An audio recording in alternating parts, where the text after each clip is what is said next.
I am now out. I have previously served in my performing roles as Governor Perry's Transportation and Infrastructure Advisor, worked for the Transportation Commission for a short time, and was Wayne Smith's Chief of Staff before that. So that might explain some of the mumblings to my cell phone. Now that I'm out in the world and allowed to speak, I'm honored to be here and be the moderator for this session. And if you could, the three panelists, if you could just do a brief introduction and we'll get going with some questions.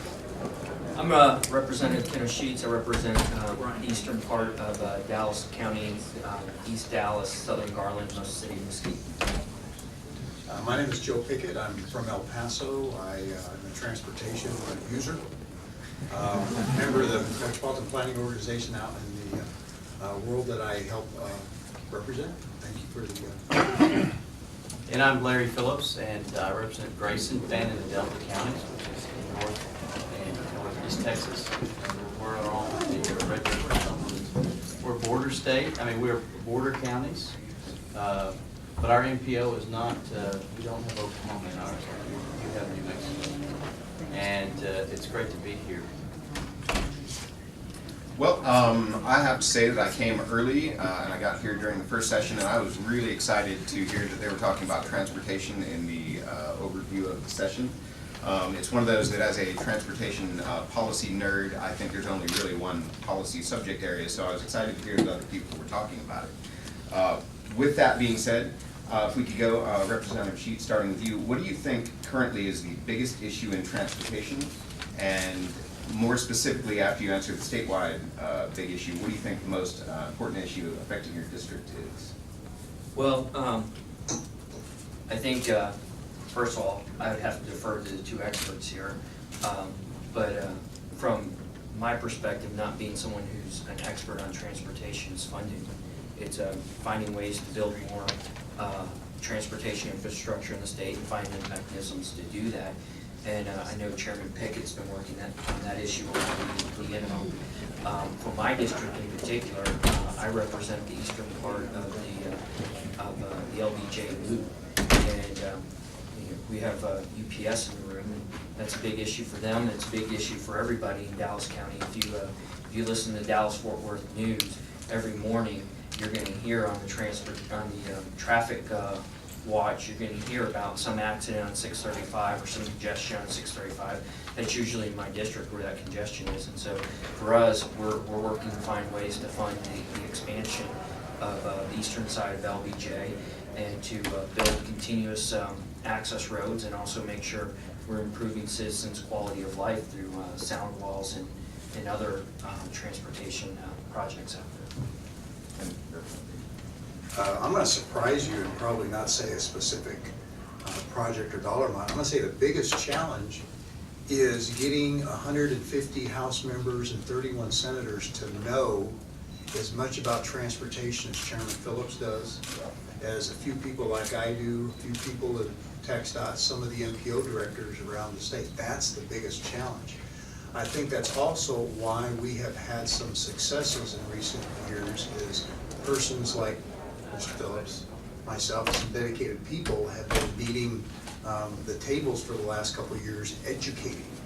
And I would go out and spend all last year, as several people did, promoting Proposition 1. And a lot of things I talked about were just basic facts. And people would twist them sometimes, but if you gave me an opportunity to explain them, like the gas tax, I would bring up the gas tax. And people just got all nervous and said, oh, there's that bleeding liberal who wants to increase the gas tax. I said, well, let me finish. I'm not proposing anything, but just let me explain to you and prove to you that we have not raised the gas tax since 1991.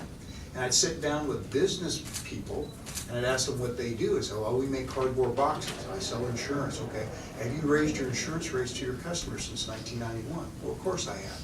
Have you raised the cost of the boxes that you're making at your factory since 1991? Of course we have. So why is it such a hard subject to talk about? Because it's very, very conservative topic. So I just wanted to get that word out to people, is that we haven't increased. And because right now we're enjoying those low gas prices, it's not hurting the gas tax collection, because it's not based on market, it's based on consumption. And I'm guessing, we're trying to get our new comptroller to give us even the current numbers, I'm guessing we're up somewhere by 5 or 10% in gas tax collection, because even AAA is saying you and I are driving 10–15% more right now, so you're using more fuel. And so that's the only way we get any more gas taxes, if you go out there and drive more.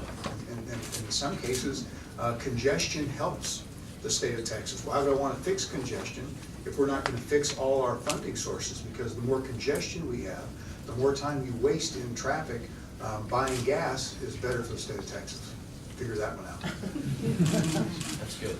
Obviously, funding is what we've got to focus on, and I think the concept that Chairman Pickett talked about is helping educate people, something that we've intentionally done since we've been involved with transportation before me, trying to make sure that we educate the 150 members, that they know better and understand that, okay, we just need to get a bigger share from the federal government. You know, we need our bigger share. That'll fix the problems. We just need to end all diversions. That'll just fix the problems. You know, these easy campaign rhetoric, when actually those don't fix the problems. We have a $5 billion annual shortfall. I think it's more to actually do what we need to do to have the safest, secure roads. We have funding issues regarding our water infrastructure that we don't ever talk about. Our ports, if we're going to compete with the new Panama Canal expansion, our ports need investment. We're not getting the money from the federal government that we send to them back. It's the same type of trust fund type thing. We have waterways, intercoastal waterways that need to be dredged, widened, some locks that need to be replaced. Those have major impact on our communities as a whole. So funding is an issue that we're going to have to focus. Rail relocation, that's something we've not invested in ways that probably should, to help for safety and help safety mitigation primarily. So, but funding. Well, we've got a great opportunity because everybody's talking about transportation in ways that they haven't, and there's a lot of people inside the Capitol, Chairman Nichols and the previous chairman on the Senate side, really trying to focus, and then folks in the industry realizing we have to go and make this a priority at our chamber, events, or our chambers and our local clubs, to make sure that everybody knows how important it is, and it's not just so we don't have traffic, but what Representative Sheets said, it's quality of life issues, it's the safety issues. My Metropolitan Planning Organization, or MPO, as Sherman Denison MPO, we have more than 10% of the people living there drive over 1 hour to work and 1 hour back. More than 10% of my population in that area. We have the highest percentage that drive that far. So even though you might say, well, what is, Grayson County, yeah, we're growing, and locally we're seeing that growing. But for us to see 75 continue to expand, to see the ways to get into the Metroplex, and it's not just Grayson County, it's all those counties that ring around the Metroplex as well.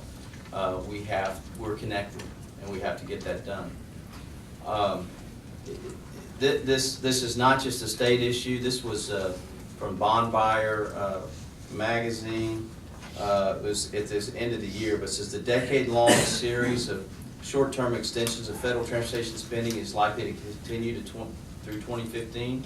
A big chunk of what we get for our transportation budget is from our federal gas tax that goes to DC and comes back. As lawmakers struggle with how to fund highway and transit projects with revenues from a gasoline tax that can't pay the bills. There have been, this is amazing, this is how we shouldn't run it, and hopefully we're being an example to the rest of the nation and to Congress. There have been 21 short-term extensions to keep transportation projects going since the last long-term bill enacted in 2005. So that's really the last long-term bill in 2005. The most recent patch, which will expire May 31st, so we don't know what's going to happen after that, required a general revenue fund transfer of $9.8 billion from general fund and $1 billion from other funds to keep the Highway Trust Fund solvent for 10 months. So think about that. That's why they have a gas tax problem, because they haven't raised the gas tax anymore. And so they need to either decide, are they going to stay with the gas tax, or are they going to find other sources, which is what we've had to do. And it goes on to says, as well as avoid delays and 28% curtailment in state transportation grants. We're going to have 28% of our transportation grants we're going to be curtailed. And it's just amazing. This is incredible. Congress has transferred more than $65 billion of general fund revenues to the Highway Trust Fund since 2008 to supplement the gasoline taxes and anemic revenue. Extending the Highway Trust Fund patch past its May 31st deadline through the end of fiscal 2015 on September 30 would require supplementing the gas tax with another $6.5 billion, according to the Senate Commerce Committee, and it just goes on. So we have a federal issue that needs to be addressed to help us, really, the states have directions where we're going. So, longer answer than you want. No, I think you touched on a lot of the important issues, though. Clearly, everybody has done a good job educating the public, and your education campaign, making sure that the other legislators and members of the public know transportation is an issue, was really emphasized when, I apologize, I don't know the exact numbers, but I can barely remember what I had for lunch today. It was like something around 80% passage of Proposition 1. I mean, that's really a resounding, support for transportation as an issue. But individually, what do you think is different this session, now that we have pretty much every statewide elected official, pretty much everybody in a leadership role saying that transportation is one of the top 5 issues? What do you think is different? What is going to give us a better chance this session than in the previous 10 years of? Well, 2 of the 3 are gone, so we can talk bad about them now. I'm just kidding. What I think is different is just the momentum, and it wasn't just Proposition 1. Proposition 1 is something Chairman Phillips worked on, and he actually passed out the first initiative that got caught in other politics last session. What I think is different is the big 3, the Speaker, the Lieutenant Governor, and the Governor. If they are committed to continuing with the 80% edict from the public, and I personally haven't seen that too much in the past. It was individual bills being presented by a House member or a senator, and it would go through the process, and we may support it, we may not, neither one of the big 3. Instead of the big 3 saying, here's our agenda, let's talk about some things that are acceptable to the masses. And there are a few things out there, in my opinion, that are still low-hanging fruit that are possible. I think it's going to be very, very difficult to prove to the public you can do this by ending diversions, because we're still not educated everybody enough. What's a diversion? Diversion sounds like something illegal, immoral, unethical, and yet it's part of our Constitution. Why would we have to change the Constitution if it's wrong? And it's money coming from Fund 6, the Highway Fund, for some other uses, and those uses are in there. So to end the diversions, and in the House budget that's being filed, the Speaker has given directions to the House appropriators, who they're going to be, that we're going to reduce that through the process. But that doesn't necessarily guarantee that next session, if we need money, it won't go back the way it was. So you need to set that. There's one thing I want to touch on, if we don't have time, is we have 3 sources of borrowing money. 2 of those are at their capacity, and we can't borrow any more unless we try to present legislation. I wouldn't support that. I wouldn't support going home to El Paso and saying I voted for you to have a referendum to increase our borrowing. But we have a 3rd source of money that it's revolving fund. And I don't think we should continue that. We created that when we needed to get from A to B in a big jump. Well, now that fund, or those bonds are now nickel and dimed. We keep adding to the debt because there is a revenue source to pay for it. And I think we should stop borrowing money out of the Texas Mobility Fund. And that's real dollars. It's about $100 million. And people, wait a minute, I've heard $4 billion more a year. $100 million is a drop in the bucket. Well, we didn't get to the $4 billion problem over one cycle. So this isn't going to be one cycle either. I don't believe, as dedicated as the big 3 may be on this, I don't think you can do it in one session. But that would be a place that I would start right there. Stop borrowing money if you really are conservative, and take that additional revenue and either pay down some of the additional corpus in the debt, or put that cash into transportation. Either one is fine with me, just stop borrowing money. And let me echo on the diversions, and it's really, I take the Constitution with me to show people that these diversions are required by the Constitution, so we have to follow the Constitution. There's some things in there that, and I think have you filed a bill? You're filing a constitutional amendment to change the language, because right now it says, all revenues remaining after collecting expenses, or what it costs to collect motor vehicle registration fees, which goes into Fund 6, our transportation fund. All tax on motor fuels and lubricants, which goes into Fund 6, shall be used for the sole purpose of acquiring rights of way, constructing, maintaining public roadways. But there's also a policing public roadways, and that's the DPS component we hear about. The diversion that goes to the Attorney General, that's not money that just helps him run the child support division. That helps him deal with contracts that we have to deal with and bonds, and so it pays for their lawyers over there to help the transportation department whenever they're trying to take right-of-ways. And supervision of traffic and safety on such roadways. So he's gonna change, propose that, we'll see if that's done, so that we can make sure that's done for all time. There's another portion that says that everybody forgets, provided however that 1/4 of the motor fuel tax shall, and I underline that, and when I swear to defend the Constitution and follow it, that shall says be allocated available school funds. So 1/4 of all gas revenue goes to the available school fund. I don't know if he's gonna include that in his legislation. What Mr. Phillips was talking about, if you're gonna take everybody at their word of ending diversions, do you believe the nickel, because right now when you and I go buy gas, it's a fixed rate, doesn't change, 20 cents is the gas tax that you pay to the state of Texas for every gallon of fuel you buy. A nickel goes to public education.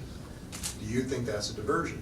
So we need to ask the question whether or not everybody considers that a diversion or not, because if it is, then the big three also need to come up with a plan on how to replace that nickel, because I've heard the governor say, we're going to use all the money that we collect that's associated with transportation to state for transportation.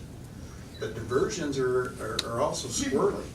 You and I pay minimum amount, we pay $24 for a driver's license that's good for 6 years. And the Department of Public Safety is in charge of those driver's licenses and the administration. But do you know where the $24 goes? It doesn't go to DPS. It goes to fund the Texas Mobility Fund transportation. So are you gonna end diversions, including the diversions in reverse? So That money should go to DPS. yeah, so it's complicated when we It's start very talking about complicated. diversions, and we need to simplify it, and that's why I applaud the big three. The House budget, I'm sure the Senate budget just was released, or their initial proposal, and they all end diversions, is what we're talking about, not the education component, but what's there.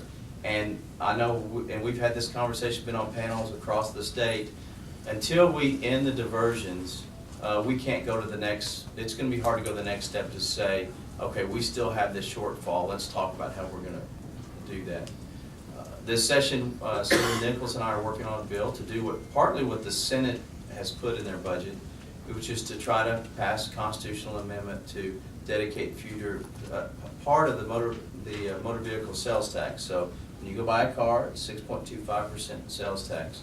We've had that legislation, we filed that last session, and it was not welcomed in some areas. And so I think there were some statements over my dead body. there were. It wasn't me, I Yeah, didn't say that. It was a struggle, so we're focused on that, and it's something that I know that the Governor Abbott has said he supports. And there really is gonna, and what that means is that money currently goes to general revenue. So if you take that money out of general revenue, you're leaving a pretty good sized hole.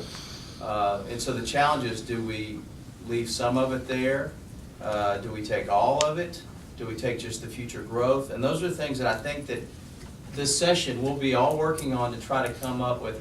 Hopefully we can get that passed and let the voters decide if they truly want to do that.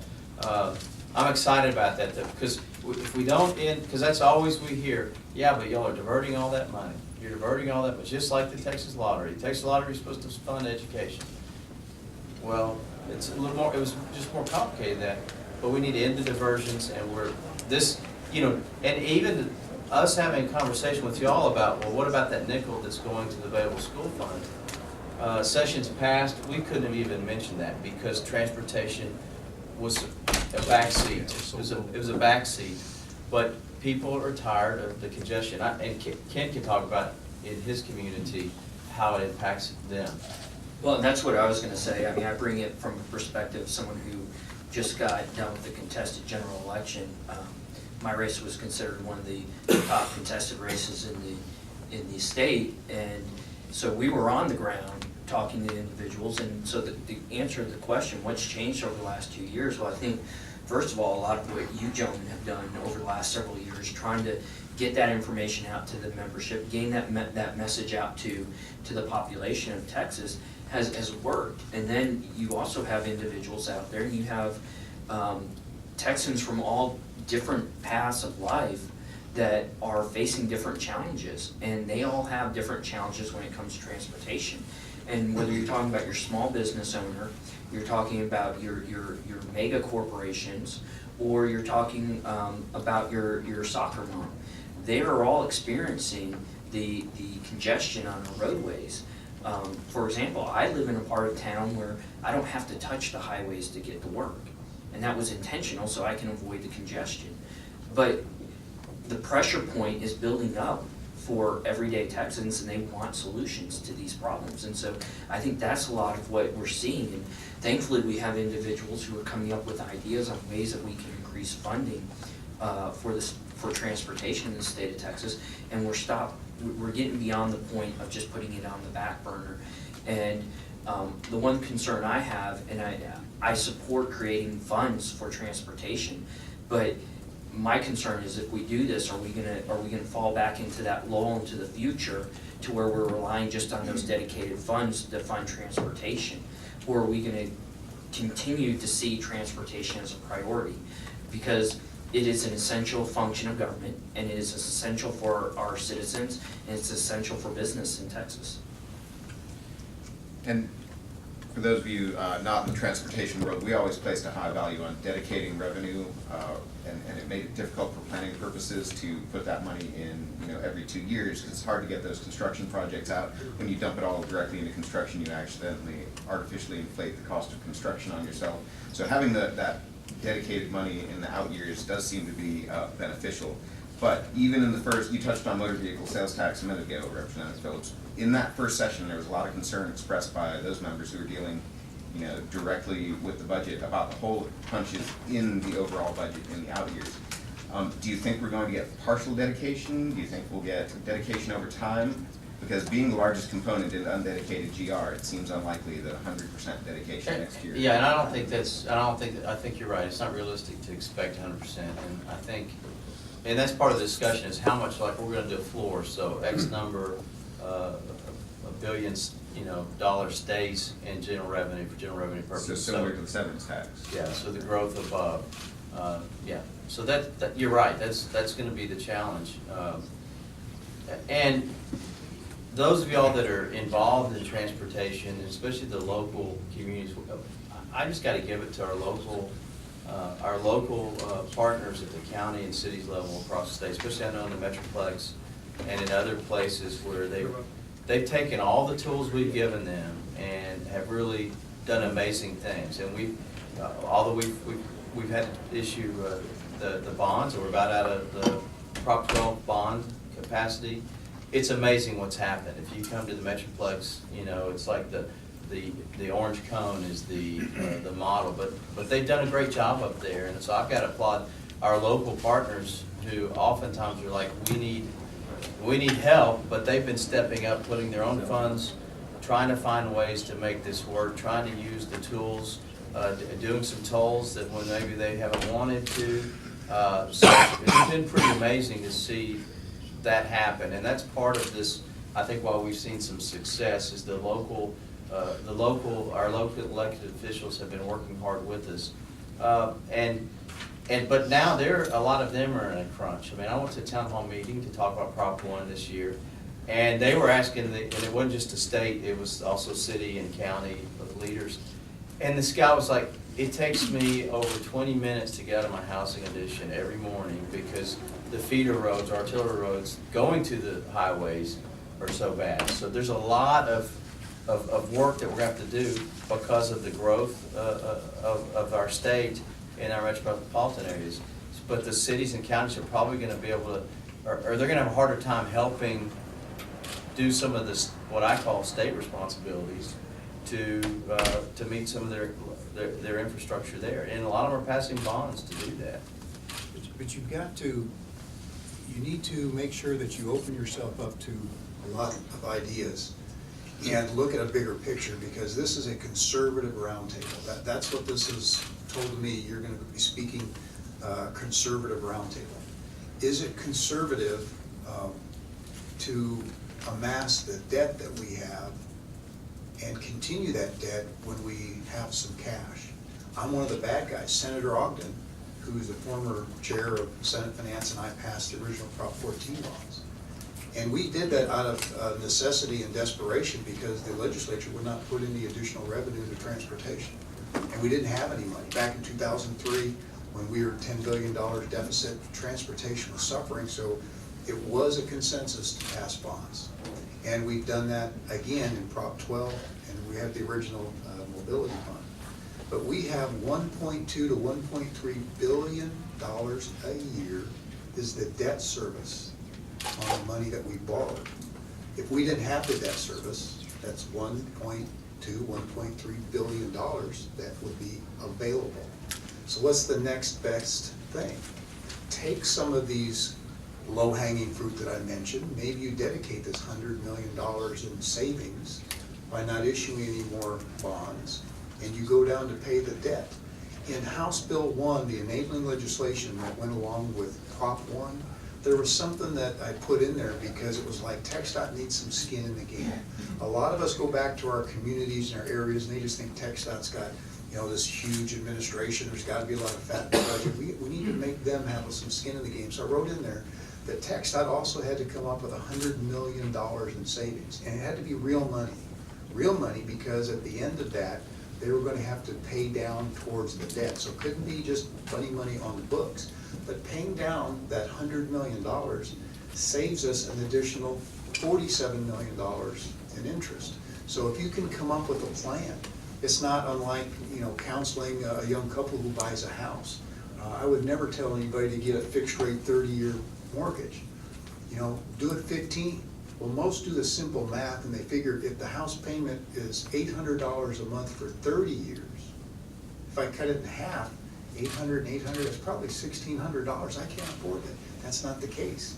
It's about a 25% increase. So if we were to accelerate our debt payoff, it's real money, because part of our debt is coming directly from Fund 6. The money that we pay on Proposition 14 comes out of Fund 6. We start, the day the budget passes, TxDOT's got approximately a $21 billion budget. Right off the bat, and you're going to want this to continue, your community, wherever you're from, has projects that are ongoing. We don't give you a check for the total amount. We manage the cash flow. So we know what our commitments are coming into this session. Last session, our commitments were $4.87 billion, so that came off the top of the $21 billion. The biggest thing we have to do is maintain what we have. It's not pretty, it's not glorified, but we can't just let it rot. And that's the biggest part of the TxDOT's budget. That's $8.5 billion. Then you add into that the debt service. We have to pay our bills. That's $2.4 billion. So I know you didn't expect a math class, but if you add that up, that's $15.85 billion is already spoken for the day the $21 billion budget passes. That day, 3/4 of it is gone. Well, let's cut the fat in administration. All right, I'm with you. Out of every dollar that goes into TxDOT, 2 cents. 2 cents goes for administration. So I'm trying to figure out where we get $4 billion a year out of 2 cents out of a dollar in that administration at TxDOT. I don't know where it is. I don't know where it is. So again, I'm bringing these things up so that you can tell us what it is you're willing to support, because we don't do this in a vacuum.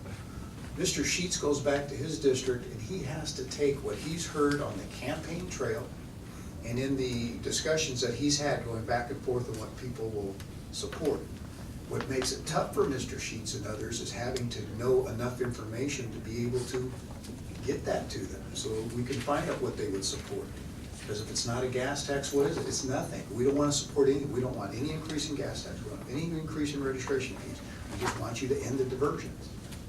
Okay. We'll end the diversions. And we'll still be needing about $4 billion a year to build roads.